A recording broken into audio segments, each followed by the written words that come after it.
Eala faces Russian Alina Charaeva in round one of historic WTA 125 Philippine Women's Open. Manny Pacquiao, Robert Jaworski Sr., Hidilyn Diaz, Carlos Yulo, and Alexandra Eala. Among the few, those 5 athletes headline the gigantic, majestic mural castle in front of the new-look Rizal Memorial Tennis Center, starring the young Filipina tennis sensation, as the country rolls out the red carpet for the historic WTA 125 Philippine Women's Open main draw before an expected full-capacity crowd on Monday at the Rizal Memorial Sports Complex. Only 20 years of age, with her portrait already etched alongside the Philippine sports MT Rushmore greats, Ms. Eala, with an entire nation behind her in a tennis craze, for the first time ever tears a page in a legend of her own against Russian Alina Charaeva in round one of the 32-player main draw. Ms. Eala, the first top 50 Filipina player ever at WTA number 49, plunges action as the number 2 seed against WTA number 163 Ms. Charaeva in the main event at center court of the 8-match opener projected to get going at 7 p.m. Ms. Charaeva, 23, beat Ms. Eala in a lone encounter back in their ITF days in Spain in 2020. 6-3. 6-3, eyeing a score of mastery at the expense of the Filipina sensation's massive home court edge.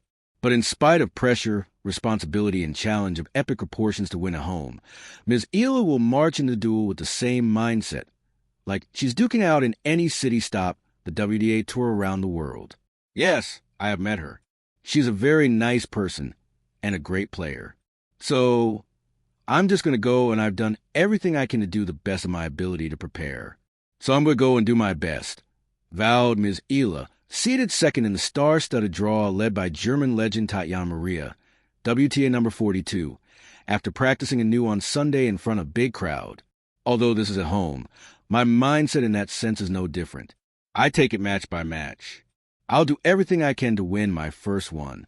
But if not, it is what it is. That's really tennis. I mean, you can't win all the time. Winning, after all, is only a bonus, as Ms. Eala already fulfilled the ultimate goal of introducing tennis to the Philippine audience with hopes of transforming it from a slept-on sport to a staple one here. 8 years since her last game at home. Ms. Eala, then only 12 years old, left the country in 2018 after winning the FIMA PSC International Junior Tennis Championships to study and train as a scholar at the Rafael Nadal Academy in Spain. Now, she comes home with the country's first WTA hosting for her first home tournament since turning pro, and she will not be alone marching into the battle pit with 3 more Filipinas as a far bigger accomplishment than just playing and winning a trailblazing tournament. Teniel Mighties, the country's second-ranked player, goes up against Thai Maninkaya Sawanki, WTA number 197. UAP MVP K and Emin of Sanomas faces Russia's Tatiana Prozorova, WTA number 173, while National University's Elizabeth Abarque clashes against Japan's Mihan Tama, WTA number 244. Before, when I was a junior, there were no tournaments at home like this. Fortunately, they're now exposed to this level and competition. The WTA brings a different vibe because of professionalism, the experience, and the type of players around. Specifically in this class, said Ms. Eala, I think it's filled with very good players and experienced players. Thinking back to when I was a junior and I was able to have this tournament at the time, I was so eager and motivated, so I think it would just be a great experience for everyone. From world-class competition to venue of international standards and all-time high interest in an unpopular sport, it's a legacy Ms. Eala wants to build on, not just leave behind this early and a noble mission for Philippine tennis that's just getting started. And that's regardless of victory or defeat at the first-ever WTA, hosting and her first-ever pro home game here.